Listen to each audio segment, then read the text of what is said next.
Hi అండి, ఎలా ఉన్నారు? Welcome to my channel. ఈరోజు నేను చూపించబోయేది సింపుల్ అండ్ రుచికరమైన పప్పు. చూడండి, ఇది పప్పాకు అంటారు. ఈ ఆకు ప్లస్ మనము స్టోర్ చేసి పెట్టుకుంటాం. చూడండి, మామిడికాయలు ముక్కలు మన ఛానల్లో ఉంది చూడండి. ఆ ముక్కలతో పప్పు ఎలా చేసుకోవాలో చూపెడతాను. దానికి నేను ఒక కట్ట ఈ పప్పాకు తీసుకున్నాను. దానికి 5 పచ్చిమిరపకాయలు, కొంచెం కొత్తిమీర, టమాటాలు 3 ఇవి తీసుకొని పప్పు చేసుకుందాము. చూడండి, ఒక తవ్వ పప్పు నానబెట్టుకున్నాను అనమాట.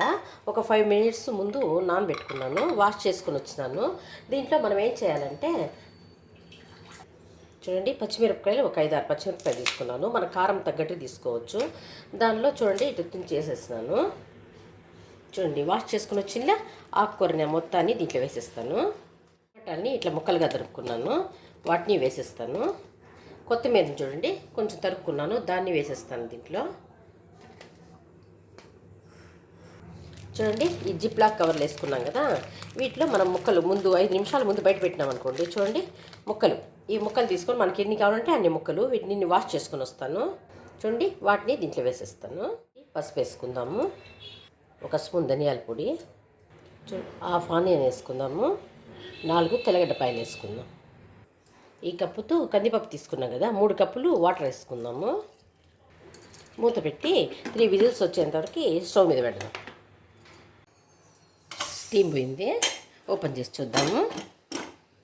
చూడండి, బాగా ఉడికిపోయింది కదా, మ్యాష్ చేసుకుందాము.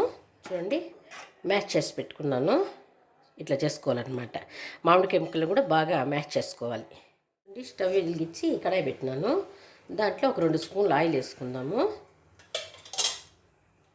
1 స్పూన్ ఆవాలు వేసుకుందాము, కొద్దిగా జీలకర్ర వేసుకుందాము, ఆనియన్స్, తెల్లగడ్డ, క్రష్ చేసుకున్న తెల్లగడ్డ, కరివేపాకు వీటిని కూడా వేసేద్దాము. చూడండి, వేపుకోండి. కొద్దిగా ఇంగు వేసుకుందాము. వీటికి ఇంగు వేస్తే బాగుంటుంది అన్నమాట. బ్రౌన్ కలర్ వచ్చేంతవరకు వేపుకుందాం. మరీ ఎక్కువ బ్రౌన్ కాదు, లైట్ బ్రౌన్. ఆనియన్స్ వేగినాయి కదా, ఇప్పుడు పప్పుని మ్యాష్ చేసుకున్న పప్పుని పోసేద్దాము.